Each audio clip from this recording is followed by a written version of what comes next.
الحمد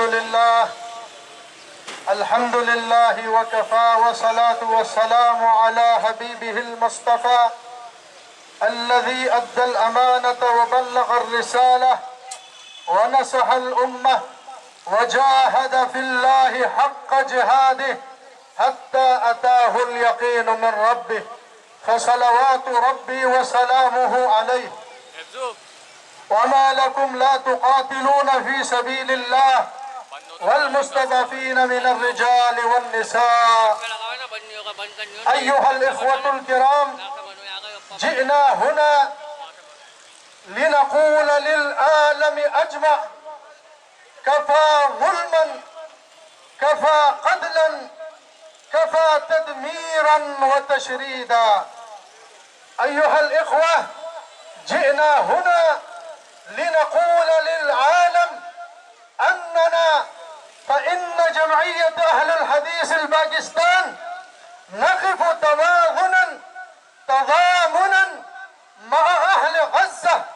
يا أهل غزة، لستم وحدكم، بل دماؤكم دماؤنا، وآلامكم آلامنا، ونضالكم نضالنا، ومقاومتكم مقاومتنا. نحن معكم إن شاء الله إلى آخر الشوط. يا أهل غزة، يا أهل غزة، أبشروا، فإنكم جند الله المنصورون، فإنكم حزب الله الغالبون. يا أهل غزة، أبشروا بقول رسول الله صلى الله عليه وسلم: لا تزال طائفة من أمتي يقاتلون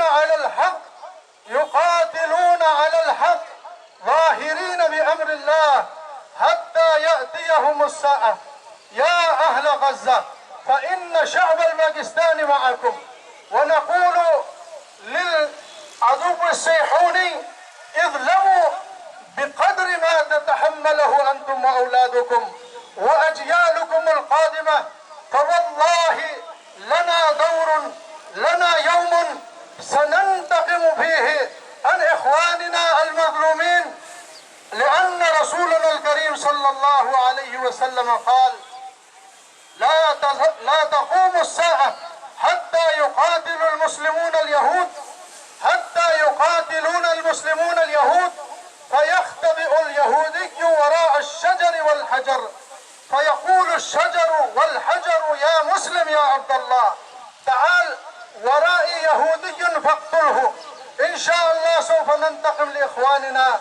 وفي الختام ندعو لأهل غزة: اللهم عليك باليهود الغاصبين، اللهم عليك باليهود الغاصبين ومن آمنهم من الطواغيت العرب والعجم.